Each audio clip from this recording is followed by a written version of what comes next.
And for some reason it's not popping up. So just bear with me. It's always something. Satan is mad at this lesson because, you know, of the content of the lesson. So just bear with me.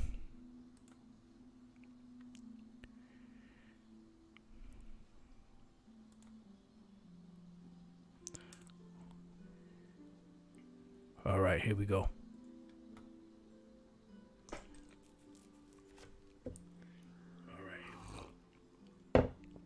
All right, so I want to start off by saying Barakatah Yahweh Ba'Hashem Yahushai Ba'Hashem Chakodash, in case I didn't catch that. Listen closely. Not a political book. It is an Illuminati. Hold on one second.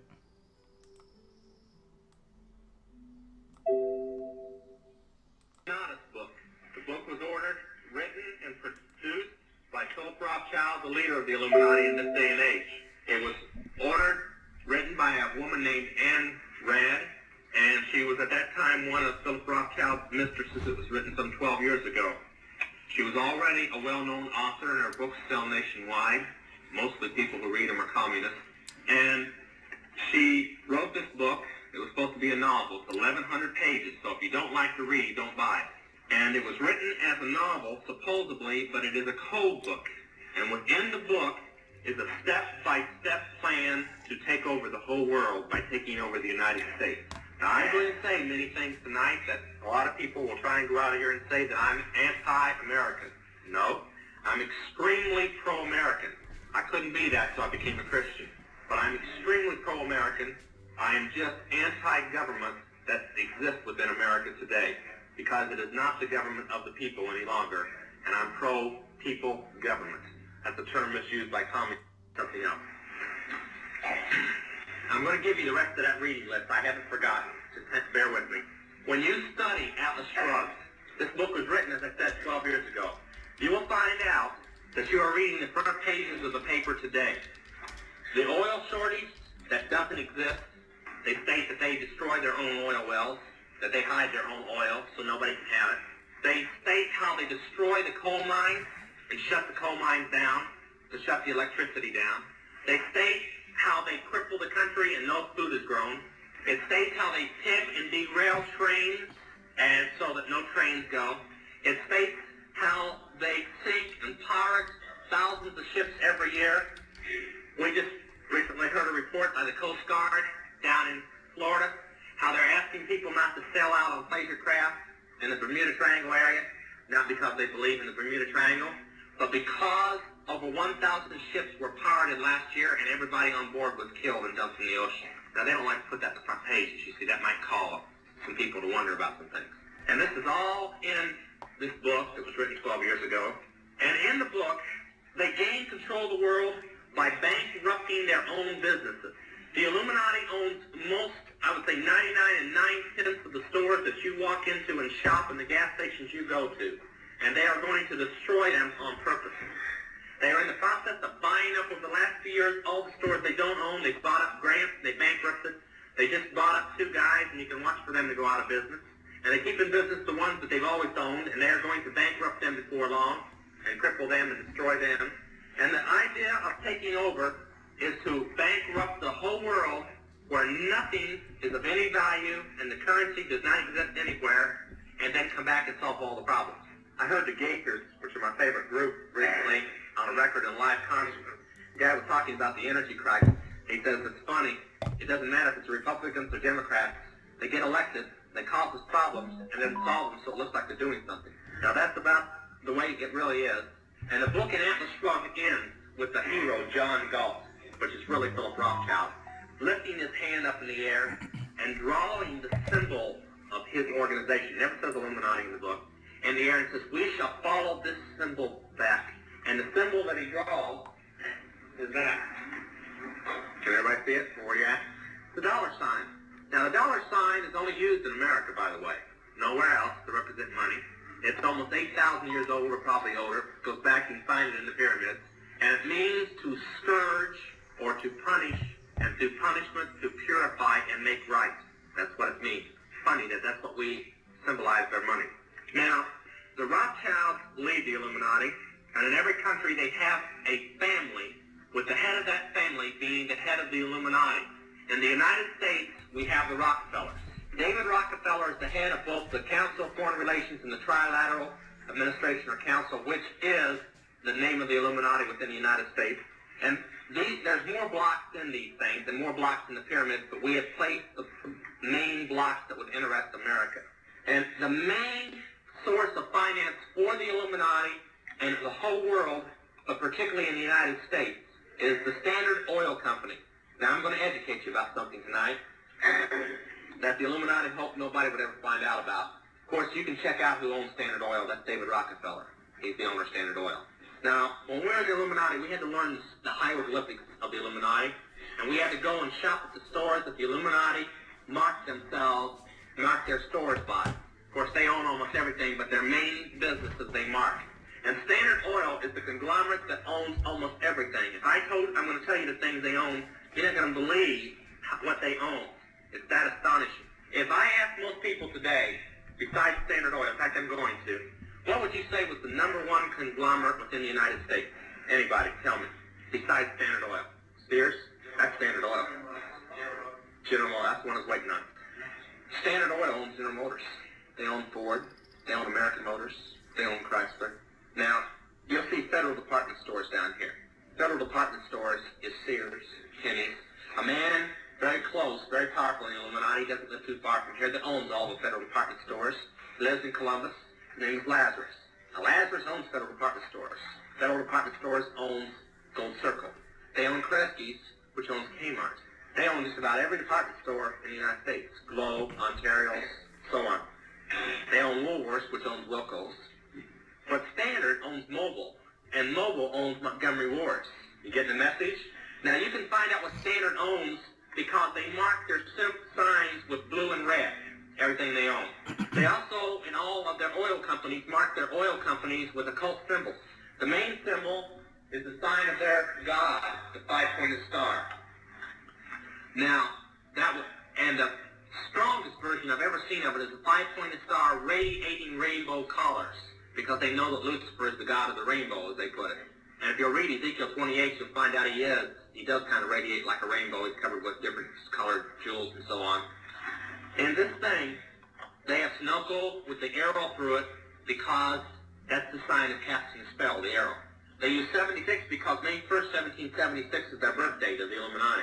They use the sign of what witches practice in, this magic circle. When they write mobile, they write everything in blue, but they leave a circle in red. Most people don't even notice that there's a difference. The winged horse in Marathon, Pegasus, is the messenger of the god. It goes on and on. Holiday Inn is the star with the rainbows. And you just go on and on. The eightfold path of what a witch must master to be a powerful witch is the symbol of Denny's. That's owned by them. So I see that they've got Sears separate from federal department stores. They really shouldn't. Shell Oil was the last oil company to go, and Queen Julianne, which is a member of the 500 here, and her husband, Prince Bryden, and Philip Rothschild own 90% of Shell Oil. Gall doesn't bear occult signs because it's owned by British Products, but British Products is owned by the Illuminati. Boswell's is owned by the Mafia that's controlled by the Illuminati. I don't know why Union 76 is separate because it's a member of Standard Oil. But this will give you an idea. And First National Bank is doing a new thing now. They're putting out 13 circles on their buildings with all the emblems of the Illuminati on them. I guess they want lots of power. They've used the 13 plus the I and plus, different things and so on. Chase Manhattan Bank and Bank America are both owned by the Rockefellers. First National is owned by the Dows and the DuPonts and the Kennedys. And the I am cracking up. I told you right, Federal Reserve Act is on there. I'm not even looking tonight. The Federal Reserve Act, most people think is a section of the United States government. It is not. The Federal Reserve Act is a stockholder-owned company. It's illegal. It's against the Constitution of the United States, but nobody dares oppose it. Now, what most people don't realize is the Constitution says Congress will set our weights and measures and the values of our dollar. But the Federal Reserve Act does that. Now, the Federal Reserve Act was pushed through by Woodrow Wilson, the first Illuminati president since Thomas Jefferson. And he was smart. He adjourned everybody to go home for the Christmas holidays and kept 55 congressmen and senators back that belonged to the Illuminati. This was back before they ran Congress. And before that everybody could get back, he adjourned Congress, and they passed the Federal Reserve Act. You see, now they do it in a different way. They own everybody. Now, I want to say a couple more things, and then we're going to... All right, once again, I'd like to start off by saying Barakateh Yahweh, Ba'ashem Yahushai, Ba'ashem Rachak. Welcome to another live lesson. The name of this one, like I already said, listen closely. Now, I pretty much battled pretty much all throughout the morning, pretty much till now,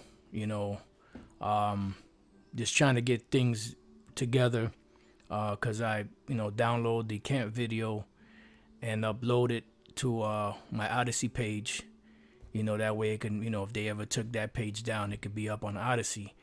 And this week it was just impossible.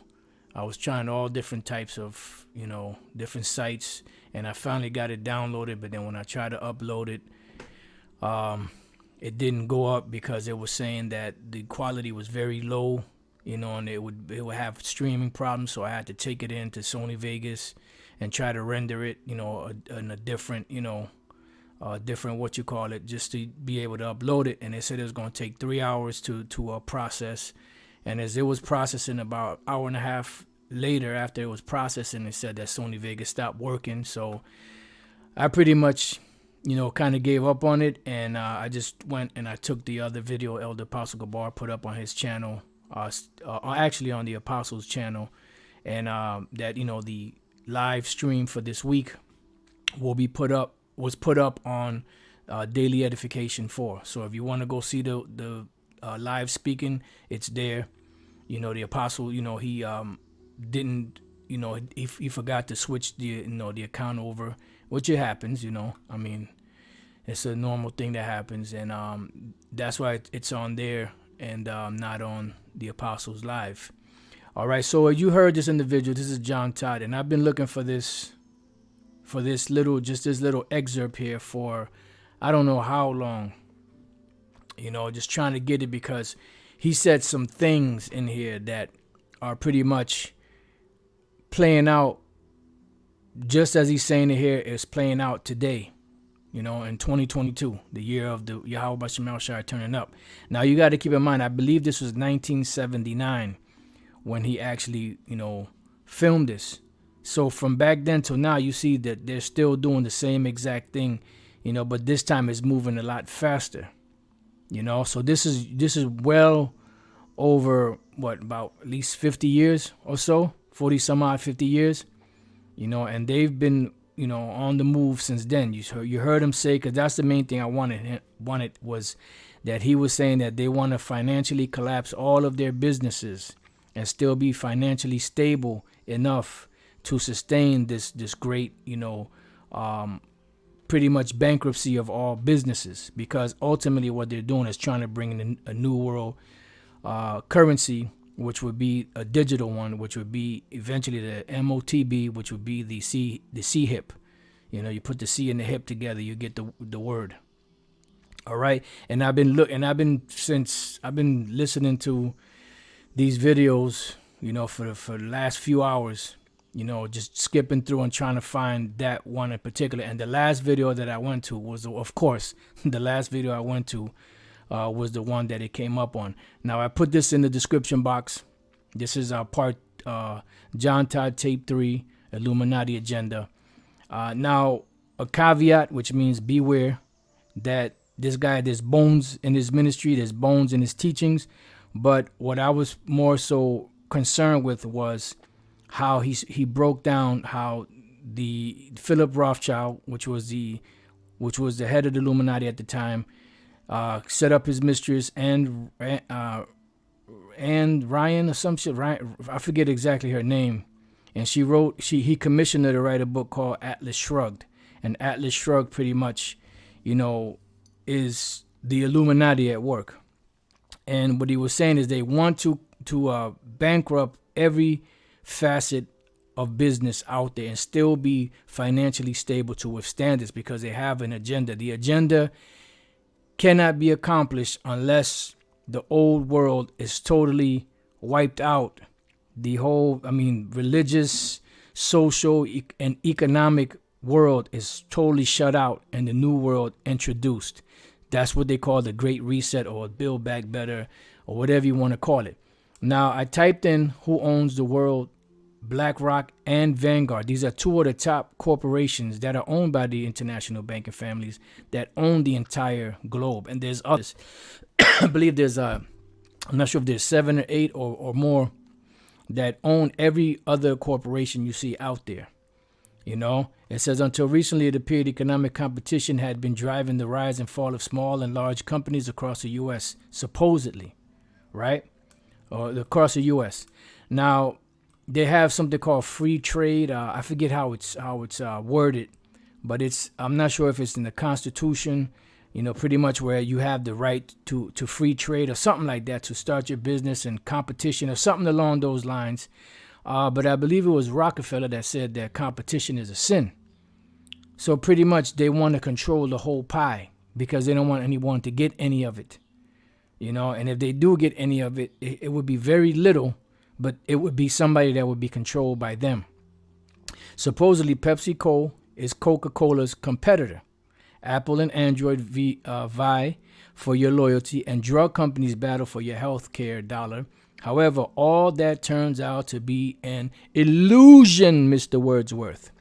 Since the mid-1970s, two corporations, Vanguard and Blackrock, you can look them up. And if you look up any corporation out there, you could always go back and find out who are the stockholders or the owners of those corporations. It's going to go back to one of these two or some of the other top corporations out there, you know, have gobbled up most companies in the world, effectively destroying the competitive market, right? Because you're supposed to have a competitive market. That's why you wonder, like, why will they have a supermarket and then across the street they have another supermarket? You know, isn't that in conflict with each other? You have a gas station and another gas station right across the street. Why is that? Because you're supposed to have the ability to have a competitive market. You know, I don't remember every little detail about it, and I'm not an expert at it. So I'm just, speaking on what I can remember. But really, that's not the case because they bought up everything. They've pretty much bought up the world on which American strength has rested, leaving only false appearances behind. It says, indeed, the global economy may be the greatest illusionary trick ever pulled over the eyes of people around the world. To understand what's really going on, watch Tim Guyland's hour-long documentary, Monopoly. Who owns the world? Who owns the world? Above. Corporate domination, it goes into corporate domination. Pepsi and Coca-Cola, an example. Big tech monopoly. Same small group owns everything else too. So everything you look, whether it's a bank, whether it's a food franchise, whether it's and every time you see that one going against another, competing against another, it's all bullshit. It's all owned by the same people. You have something called controlled opposition, and it's giving you the illusion that you have a competitor's chance, but you don't because it's all owned by the monopolists. All right. Who owns the investment firms of the world? BlackRock, the fourth branch of government. Bloomberg has already referred to BlackRock as a fourth branch of government due to its close relationship with the central banks. BlackRock actually lends money to the central bank, the Federal Reserve, and is their principal advisor. Why? Because the ones that own the Federal Reserve also own BlackRock and all these other corporations. Dozens of BlackRock employees have held senior positions in the White House under the Bush, Obama, and Biden administrations. BlackRock also developed the computer system that central banks use. And that's why Maya Angelou said what? Millennia ago, or actually centuries ago, give me control of a nation's money and I care not who makes the laws. And that's why it says in the scriptures, let's go real quick to the book of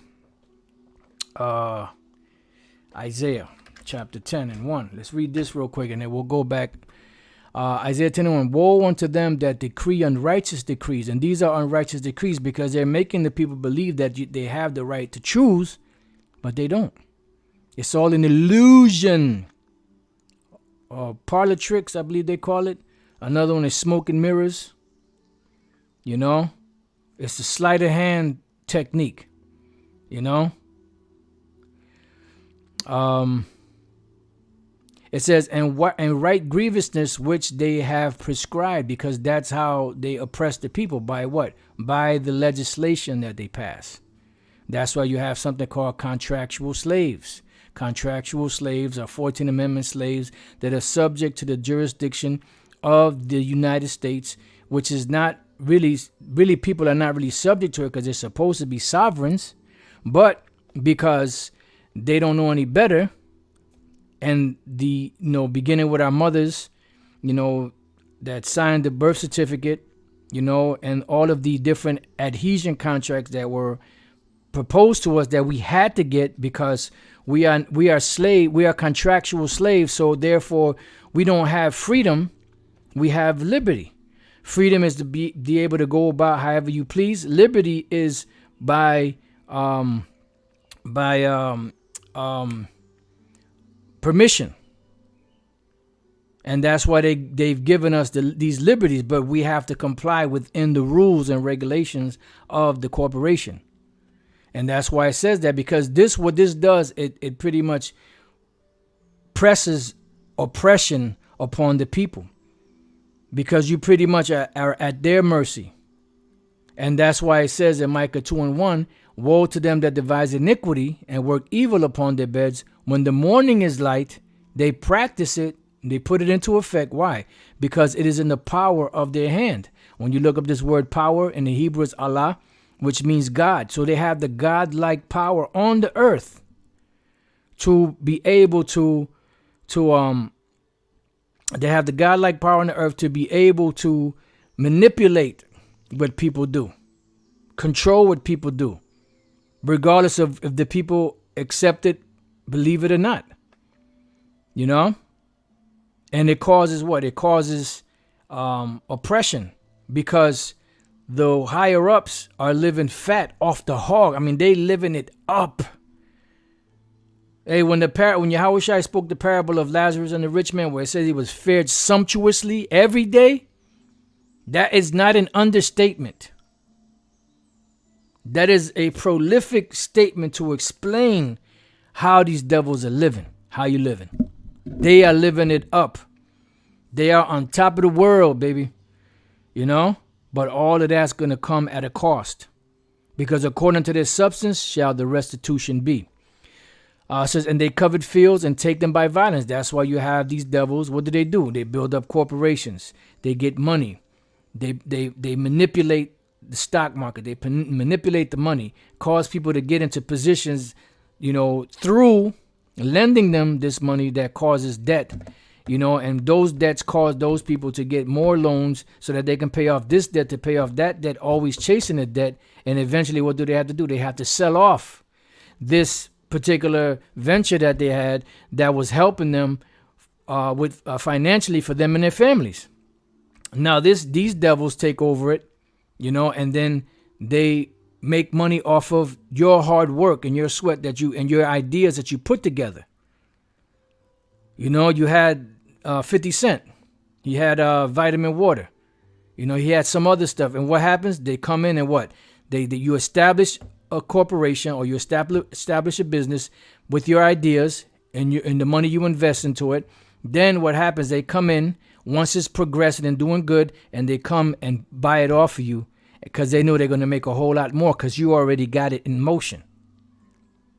And they offer you so much to where you can't refuse it, because it's worth way more than the business is worth at the time, and way more than you're worth. So eventually, what do?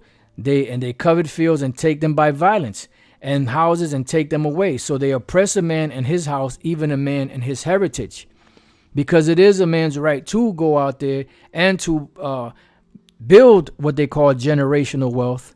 But that's not the case for us, because generational wealth equals stability for the future. For the children and children's children and children's children in the future. But this place was set up for our punishment, and our consolation is going to come in the kingdom. That's why Yahweh Shah said, what is a man profited if he sell his soul and, and gain the world but lose his soul? And woe unto you that are rich, for you have received your consolation. You've been consoled. You've been comforted. We're still looking for the comfort. That's why we're crying and sighing daily of the injustices and the things that are being done in this world. And we understand beyond, the so-called community, beyond building generational wealth, beyond setting up businesses in our community and having a financial stability amongst ourselves. We know beyond that, because the system that you're trying to establish is based under the system of the so-called white man, because it says that we shall come to this man for the one of all things. The money itself is something that they've established. You cannot establish yourself in that situation unless you have your own. You have your own government, your own money, your own military, your own land. And we're not looking for anything here, because the scriptures say that we look for rest. We look for, I forget exactly how it's worded. If brothers know how it's worded, if they could put it in the description box. I believe it's in Hebrews, the 4th chapter. Oh, it says, for here we have no continuing city. Right, because this city and this present, setup is pretty much corrupt. Let's go to the same book of Micah 2:10.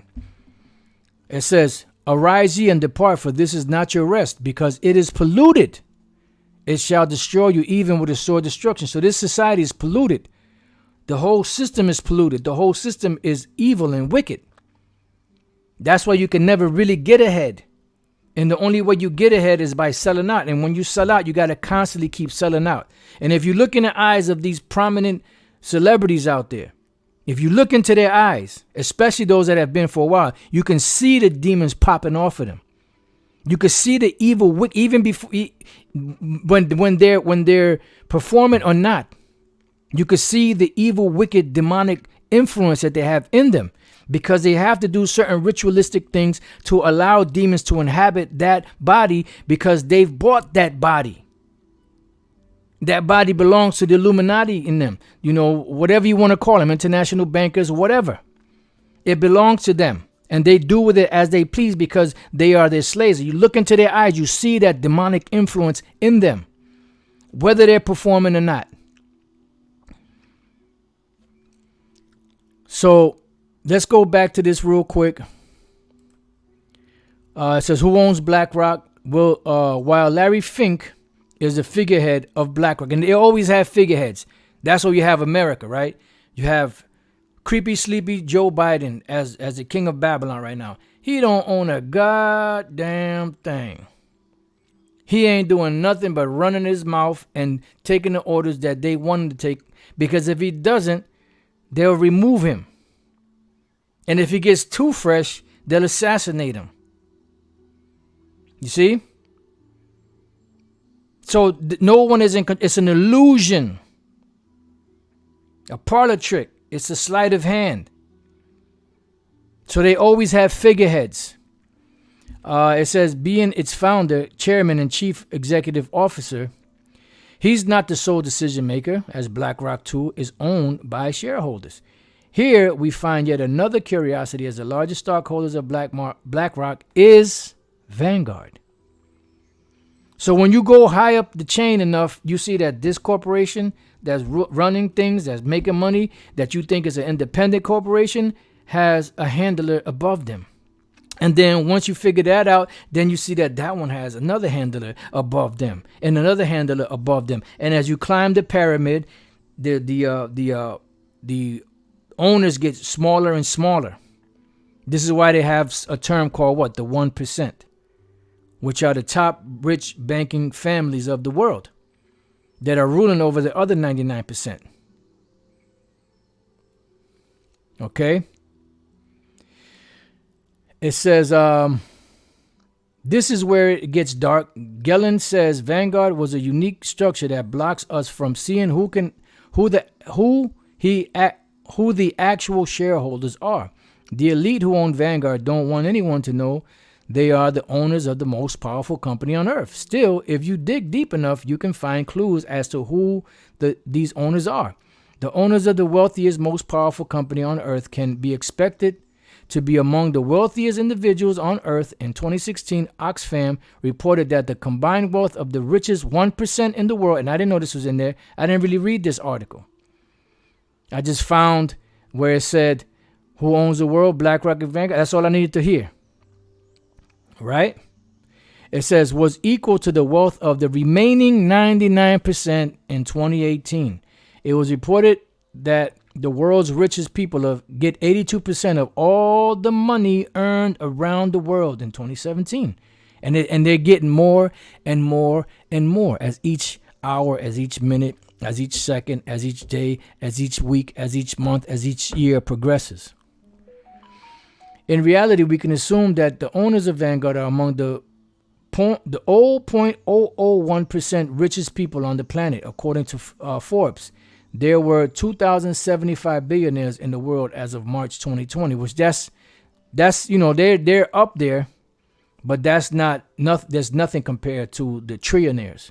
Gellin cites Oxfam data showing the 2/3 of billionaires obtained their fortunes via inheritance, monopoly, and or cronyism, which I don't know what cronyism is, but I know it's not good. It's a crony. That's not good. Cronyism, the appointment of friends and associates to positions of authority without proper regard to their qualifications. Right. So pretty much the ones that own slide in the ones that, even though they don't have the qualifications, they slide them up into those positions. Just like the Bush family. The Bush family they were a bunch of bums, but they married into money. And they became wealthy because the father didn't want to, have his daughter to be hanging around the likes of a bum. So he had to put him in a prominent position. What was it, Joe Prescott Bush, if I'm not mistaken? He had to put him in a prominent position, give him enough money so that he can provide for his daughter. And that's how they were able to establish their name and their wealth. Was it Harriman Brown? I forget the name of the individual. This means that Vanguard is in the hands of the richest families on earth. You can read the rest. Financial coup d'etat, the Spartacus letter, so on and so forth. Matter of fact, I'm going to save this because I would like to be able to go over this again. All right, so you have this is something I ran across. This is what started the whole thing through the spirit. These restaurant chains are on the verge of disappearing completely. This is dated April 17, 2020. This is actually 2 years ago, but it rings true today because of that statement that John Todd made about they want to bankrupt all businesses, including their own, and still be financially stable to withstand it because they're looking to the future, because they're carnal and they're thinking that, look, if we lose money now, but we're gonna make it in the long run, like this, the saying goes, it takes money to make money. Well, that's how they're looking at it, and they still got plenty of wealth to where it doesn't even affect them. They can go away somewhere and leave the world be and let people, deal with what they deal with and still be so financially stable that they'll generations in the future, if they had that long, which they don't, they will still be well off. But these devils are greedy. They can never have enough. So it says, I'm just going to read some of them. Applebee's, Carrabba's, Italian Grill, Sbarro, which all of these are just it's just pretty much poisonous food. Ruby Tuesday, Crystal, Bar Louie, Houlihan's, Hooters, Hooters, Boston Market, Papa John's, Golden Corral, Ponderosa Steakhouse. But we used to mess up a Ponderosa Steakhouse back in the days. Woo-wee. Steak and Shake, Salakia, that was just a thinking out loud. Joe's Crab Shack, my goodness. Noodle and Company, Old Country Buffet, The Cheesecake Factory. Uh-oh. I know brothers going to be mad about that. Heh.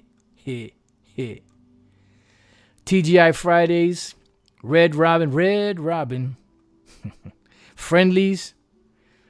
Cordoba, which they sell Chihuahua meat there, man. I mean, that's what I called it. You know, I'm not saying they do. That's what I called it. Buffalo Wild Wings. Checkers and Rallies. Jack in the Box. This goes way back, too. Roy Rogers. Baja Fresh. Fuddruckers. That sounds like some fucked up shit. I want to eat at a place called Fuddruckers. Old Charlie's. Quiznos. Bojangles. IHOP. That's nothing but death right there. Tastes good as hell, though. Luby's. Taco Bell. And like Elder Bishop Ayathan said, I don't know. I don't think Taco Bell gonna go down because in the movie was it Judge Dredd? They were the only franchise that survived all of the world. I forget how he put it. You know, that whole storm. Subway. Oh Lord, I remember one time we used to eat Subway. We used to really think we was eating healthy. Lord have mercy. Lord have mercy. Mary calendars. You know, and I'm sure there's more and more lists. And this, like I said, this is a 2020. All right, so let's go to Psalms 36. Matter of fact, you know what? Now I'm gonna read this again, and then we'll go to Psalms 36. Matter of fact, no. Let me finish reading this. Let me just get some water, Salak here.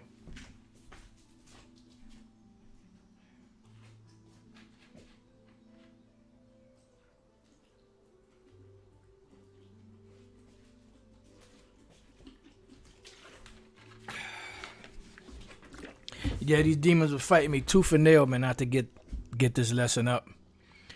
Micah 2:1, and they covered fields and take them by violence and houses and take them away. So they oppress a man in his house, even a man in his heritage. Excuse me. Matter of fact, let me get Psalms here. And then let me go back here to Isaiah 10. Isaiah 10:1. Woe unto them that decree unrighteous decrees and that write grievousness which they have prescribed. That's why I said I don't care who makes the laws. Once we got the money, we make the laws. No, that's what Maya Amschel Bauer said. To turn aside the needy from judgment and to take away the right from the poor of my people. That widows may be their prey and that they may rob the fathers, because the ones that are being affected the most are who? The downtrodden, the outcasts. You know, the ones in the slums, in the ghettos, in the barrios. You know, in these different, in the lowest places of the world, pretty much. You know, that's the main ones that are affected. That's why it says that there's going to be a great insurrection upon who? Upon those that fear the Lord. And what will you do in the day of visitation? Okay, so that's going into the Lord dealing with about to take Esau's red ass down. But I want to go back to here to Psalms 36:1. This is a Psalm of David. The transgression of the wicked saith within my heart that there is no fear of the Most High before his eyes. Why? Because they think that they're the Most High. They don't reverence the Most High. They don't fear the Most High. They don't care what the Most High is all about. All they care about is them and their agenda being moved and pushed forward. You know, so they don't have any fear of the Most High in their eyes. So it's impossible.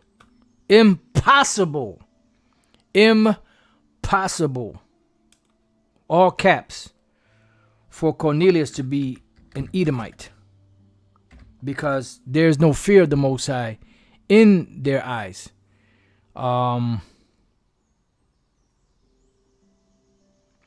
Acts 10:1. There was a certain man in Caesarea called Cornelius, a centurion of the band called the Italian band. He was not an Italian.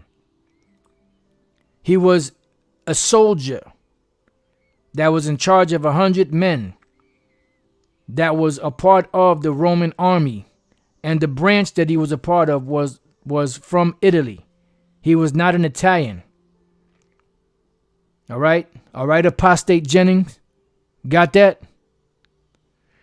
A devout man and one that feared the Most High with all his house, which gave much alms to the people and prayed to the Most High always. Wait a minute. Hold it now.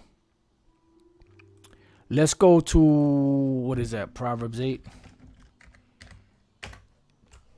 I'm sorry, Proverbs 28. And 28 and 4. They that forsake the law praise the wicked, but such as keep the law contend with them. So these devils, there's another one. Where is that?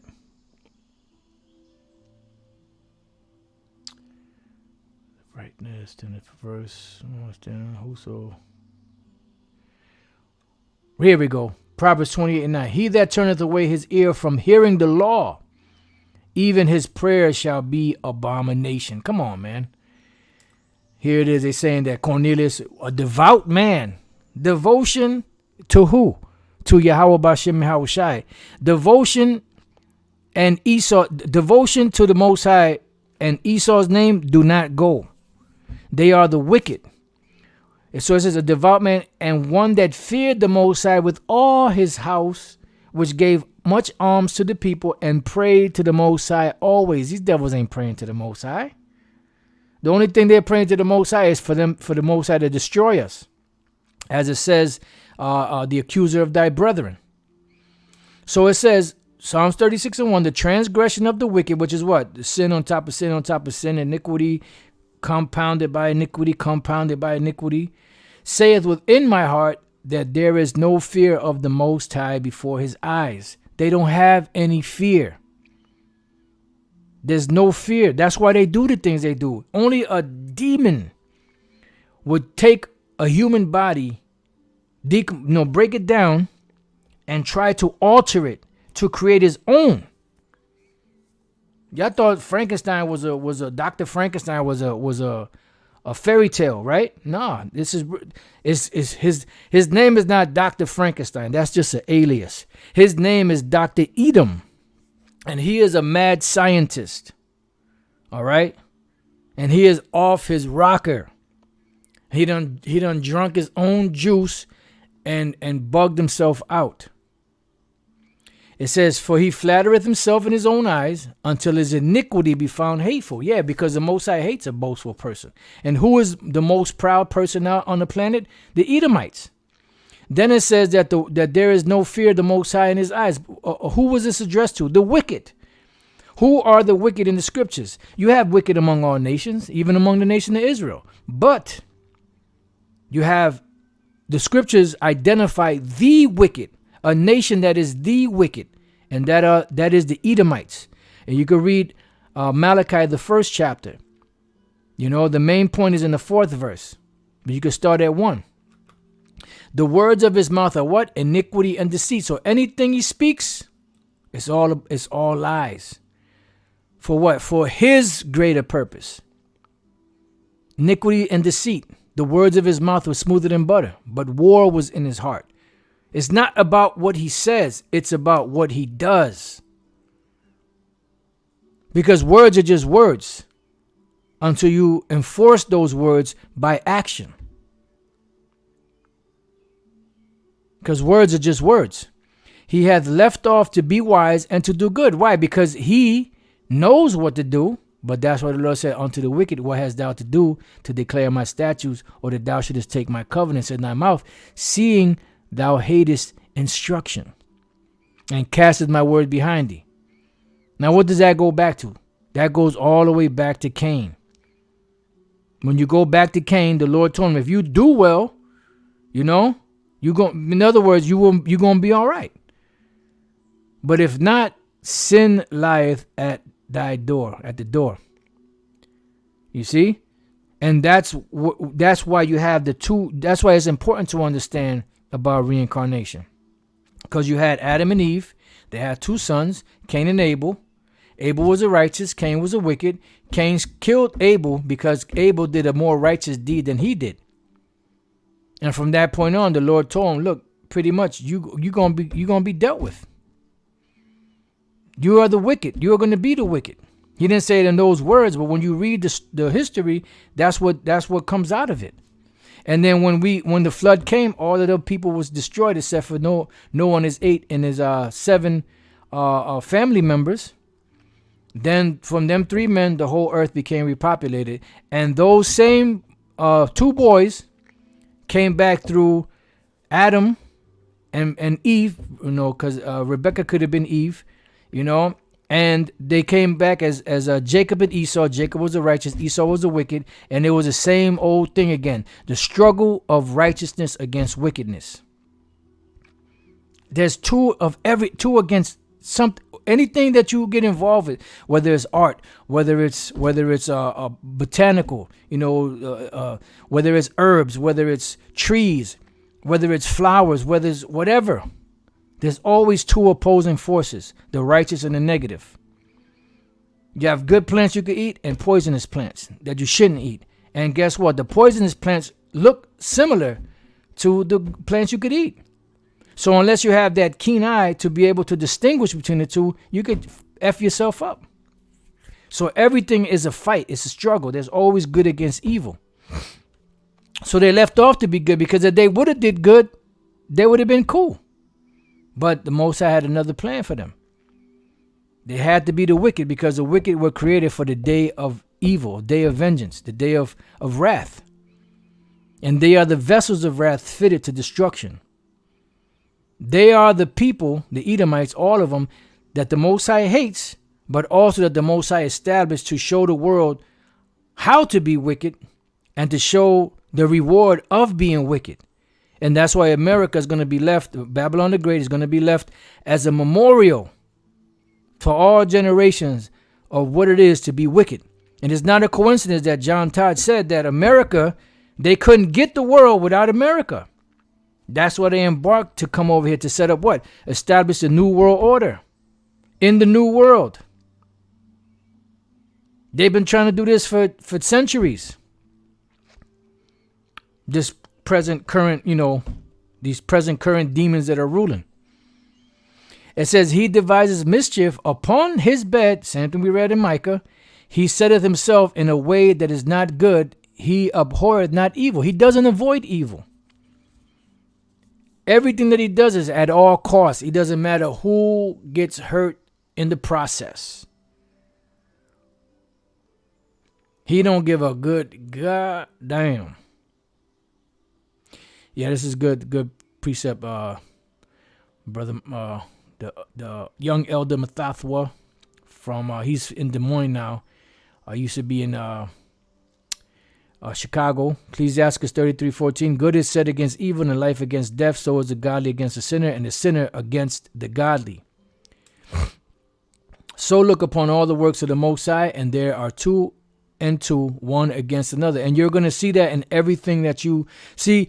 Once you understand the scriptures and our minds are opened up to the whole, to what the world is really all about, you tend to look at everything, through the glasses of the scriptures. That's a lesson right there. Looking at the world through the glasses of the scriptures. So if a brother needs a title, looking at the world through the glasses of the scriptures. Wow. Hey, Barakateh, how about Shemal Shai? So you understand that. You see that, you understand that. And you put everything in the perspective of the scriptures. Everything filtered back to what the scriptures say. To the best of our ability. Sometimes, being in the flesh, our minds drift. We're not always on point. We tend to think carnal things, and go off the path at times because we're still in this flesh. But overall, for the most part, we filter everything through the scriptures. It says, thy mercy, O Lord, is in the heavens, and thy faithfulness reacheth unto the clouds. Thy righteousness is like the great mountains. Thy judgments are a great deep, O Yahweh Bashem Yahushai. Thou preservest man and beast. All right, so now let's go from there.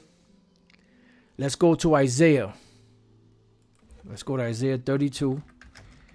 And this is why these devils done took over the world. Because it's all about oppression. It's all about gaining control of everybody. They want to be the Most High. The scriptures don't lie, man. The scriptures do not lie. Let's start at 6. Isaiah 32:6. For the vile person will speak villainy, and his heart will work iniquity. Right. All the machinations, which is nothing more than thoughts that are conceived in the mind, his heart will work iniquity. It's nothing good. The only ones that will benefit from anything that these devils do is them. It's not it's 50-50 shit. It's not a 10-90. It's not a 5-95. It's not a 1-99. It's all for them and none for us. To practice hypocrisy, and that's exactly what they do, because they're saying one thing out of their mouth, but they're practicing something totally different. Why? Because they're in power right now. They're in rulership. And to utter error against the Lord, right? They're the ones uttering error against the Lord. To make empty the soul of the hungry, and that's what they do. And that's why you see the blatant destruction and disruption of the food and of these goods around the world, especially food and water. And he will cause a drink of the thirsty to fail. I'm just curious. Let's see what it says. Let's see. Spread false teachers. Ooh, check that out. NLT. For fools speak foolishness and make evil plans. They practice ungodliness, which is anything that goes against the scriptures. And they have the Bible, but they don't follow instructions because they can't. They are the wicked. And spread false teachings about the Lord. See, they utter lies against the Lord. Talking about the Lord loves everybody. That you can be whatever you want, whatever lifestyle you are. The Lord accepts you. All you got to do is accept Jesus in your heart. Nah, it don't work like that, homie. They deprive the hungry of food and give no water to the thirsty. And that's exactly what we see happening right now. That's what the scriptures say, that you're going to have, the full storehouses are going to be found empty. Why? Because some of them, they're burning down shit. They're destroying shit. And eventually there's going to be a time where a lot of this stuff is going to run out. Because they're using hunger as a weapon to get people to comply. And there's another part in another video of John Todd where he was speaking about the credit cards. And that was way back then. Speaking about the credit cards and how they're looking by 1980 to do away with cash. And they had that plan. But the Most High wasn't, he's like, nah, you ain't gonna fulfill that yet. Because the Most High still had to give them the ability to set up the infrastructure of this tech world that they have now. And now they can accomplish all of that. You see?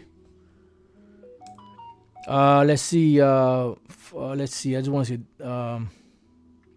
And spread error concerning the Lord, and utter error concerning the Lord, and speak falsely about the Lord. Speak error against the Lord. So you get it. So they pretty much teach lies against the Most High. Now we go to the 7th verse. It says, the instruments also of the churl are evil. This is a despicable person, man. And when you look at these individuals and you really know their nature, they are despicable. That's why the scriptures call them the basest of men. So the Lord allowed all nations to rule on his planet, and he allowed the worst of the worst of the heathen, the scum of the earth, the lowest form of living ever on the planet to rule in these times, these Edomites. Whoo! It says he devises wicked devices to destroy the poor with lying words. And that's what they're doing. That's why it says never trust thine enemies. Even when the needy speaketh right. Yeah. Because they're not about truth. They're not about the truth. They ain't gonna come to the light. If Jake's out there that are under the spell of Esau ain't come to the light and they're the righteous, what makes you think that the wicked is gonna come to the light? The scriptures say that let favor be shown to the wicked, yet will he not learn righteousness. It don't mesh, it don't mix. It's not gonna mix. It's not gonna mesh because they are the wicked. All right. So now let's see what else we got. Let's go to Psalm 73. We'll read a couple of verses there, and then we can close it out from there. And you can read the whole book of Psalm 73. This is an excellent chapter, to show you how these devils are living.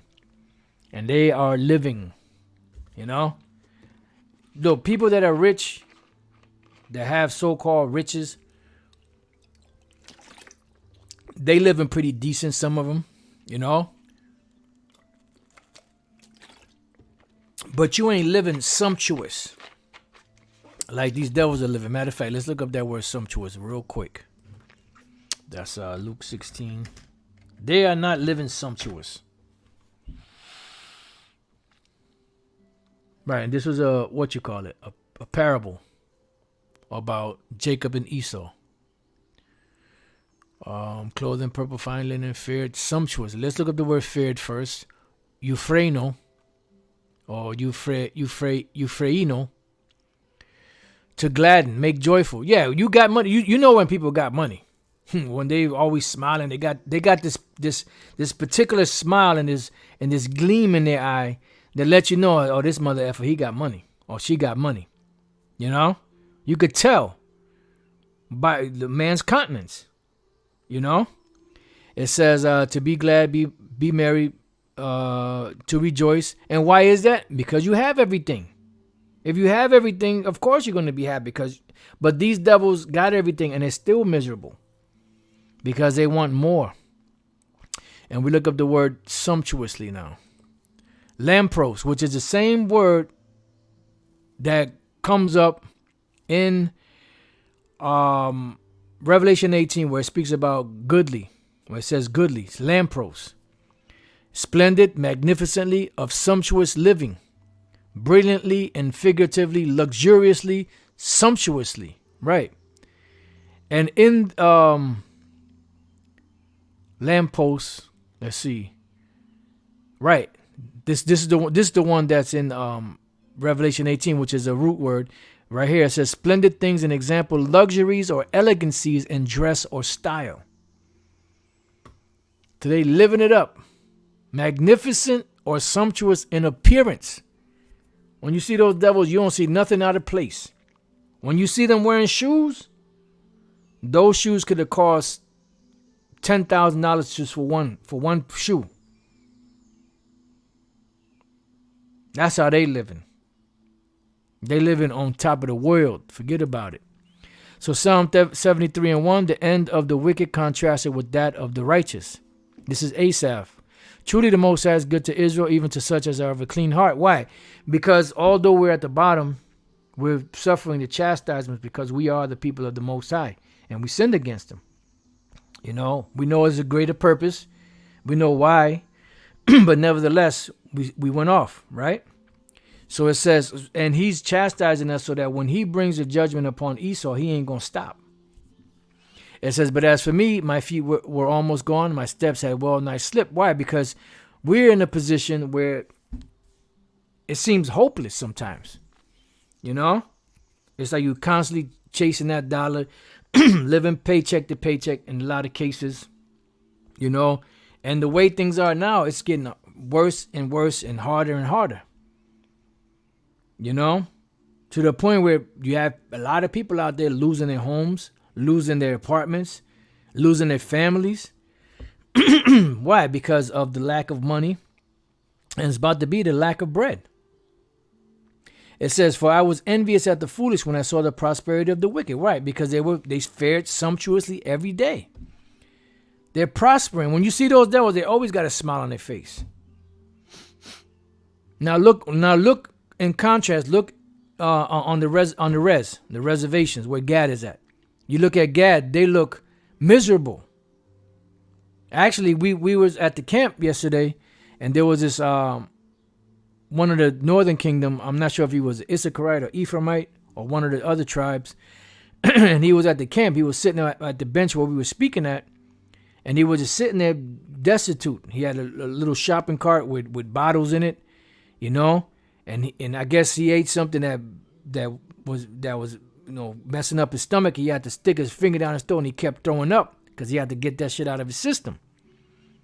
You know? When you look in his eyes, he don't look like he's having a good time.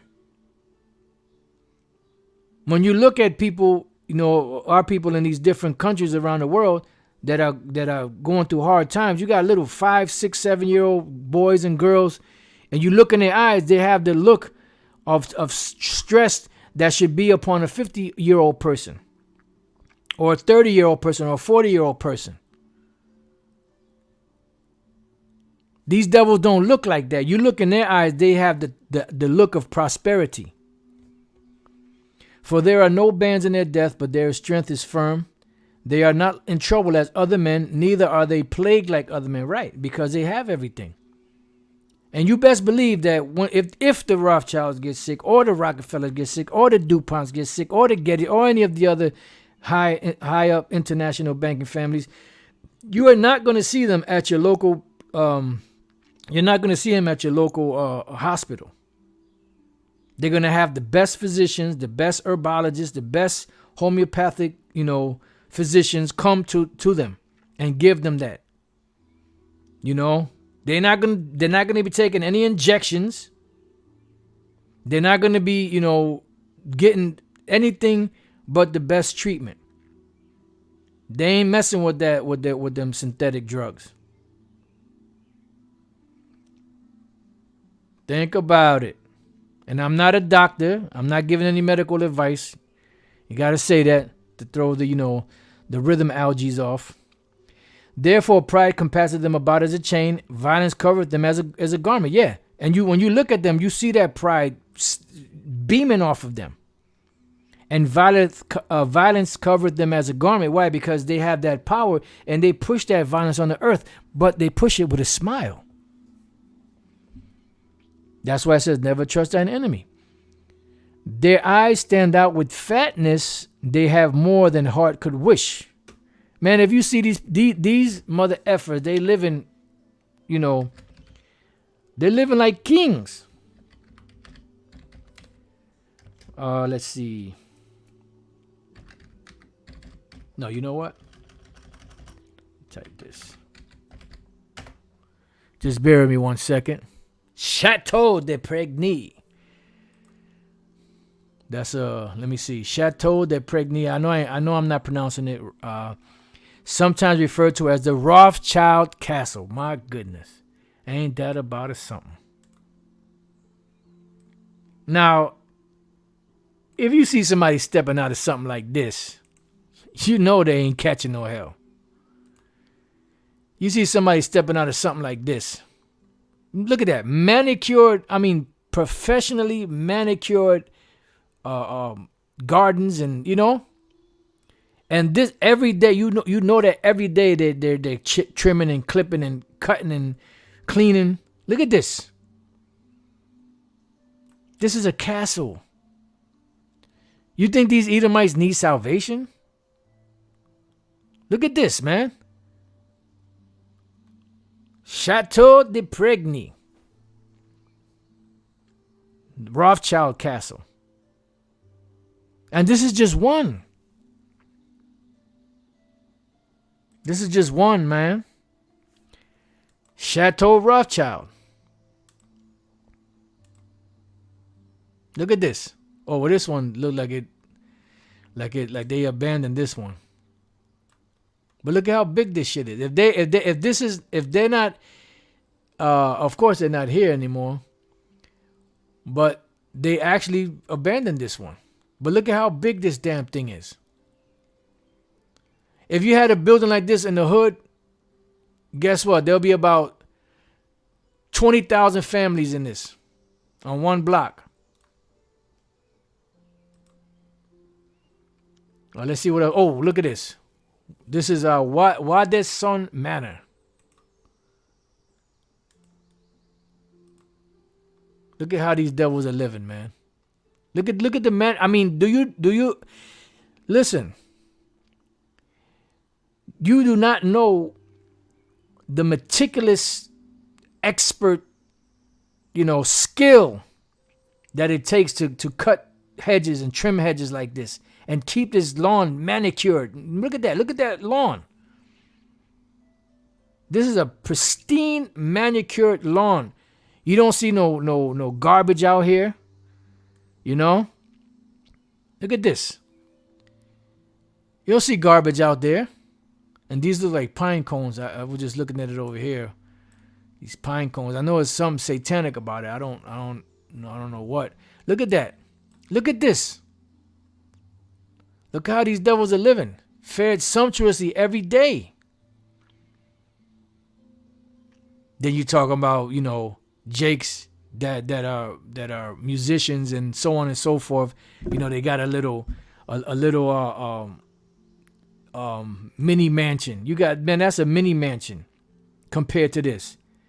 And you could imagine all this different, you know, rooms that are in here, the floors, you know, everything is meticulous. As meticulous as it is outside, you're going to know it's meticulous inside. That's why I said that they fared sumptuously every day. Let's get one more. Let's see if we can find one more. They said this is a Rothschild collection. Get rid of that one. Look at that. Pristine. I think this might be the same one. This is the same one. Oh, look at this. Inside the Rothschild family estate packed with priceless art and a 15,000 bottle wine cellar. Come on, man. Shit. 15,000. And you know that ain't no cheap ass, you know that ain't no cheap ass wine. That's not no cheap ass wine. The shit that we drink is cheap. Look at that. Look, I mean, just look at that. Look at that view. That view, just looking at that view would take 10 years of stress off of you. But contrast it to the ghetto. That shit will add 20 years of stress on you. Look at this, man. And this is the same one. But look at, oh my goodness, look at this. Look at this piece of, look at that. That's the same one, but we getting like a slight aerial view, but look at that. And you know that this right here looks like maybe like a, well, it can't be a vineyard because there would have been vines and stuff in it. But you know that all this is farmland. You know, they probably growing all kind of stuff there. They eat the best of everything. Food is fresh. And then what do you have there? 5-pointed star. Or is that a 6-pointed star? Now it's a 5-pointed star because that's who they get their power from. The left-hand side. So these devils are living it up, man. Verse 8, Psalm 73 and 8. I'm sorry, let me read that again. Their eyes stand out with fatness. They have more than heart could wish. They are corrupt and speak wickedly concerning oppression. They speak loftily. They set their mouth against the heavens and their tongue walketh through the earth. Yeah, that's why this guy said, you know, Harari, I forget how he put it, something along the lines that believing in the Most High is just a story or a fairy tale. I forget how he put it, you know? It says, therefore his people return hither and waters of a full cup are wrung out to them, right? Because when they come back, everything that they have belongs to them. They don't have to share that with anybody. All of the spoils that they steal, the resources they take, the gold and all that they take from these people, they don't have to pay anybody. Now let you come into an inheritance. Let you hit the lotto. Let you come into some money or whatever the case may be. You got to part some of that money with them. They ain't parting that shit with nobody. Waters of a full cup are wrung out to them. And they say, how did the Most High know? And is there knowledge in the Most High? Behold, these are some proud devils. Behold, these are the ungodly who prosper in the world. They increase in riches. Verily I have cleansed. So when Asaph saw this, he felt like almost like betrayed. Like, man, I cleansed my heart in vain. You know, I washed my hands in innocency. I've been trying to do the best that I can, and I'm still jacked up. And these devils are living it up. Right? I'm going to keep going on. And even when you speak about these things, Jake gets highly offended. You know? They want to kill you to defend their master. And their master don't give a good goddamn about them. Right? It says, until I went to the sanctuary of the Most High, then I understood therein. Surely thou didst set them in slippery places. Thou castest them down into destruction. Because once America was destroyed, and these devils used America for the launching of the New World Order. The Lord said that this place was going to be set up as what? That goes into perdition, into destruction. So they're in slippery places. They didn't consider their latter end. They didn't think that all of the evil, wicked shit that they've done would catch up to them. Because they haven't paid for any of that. But it's right around the corner. Come around the corner. All right, so with that, I pray that you brothers and few sisters have been edified. To the next time I say, Shalom.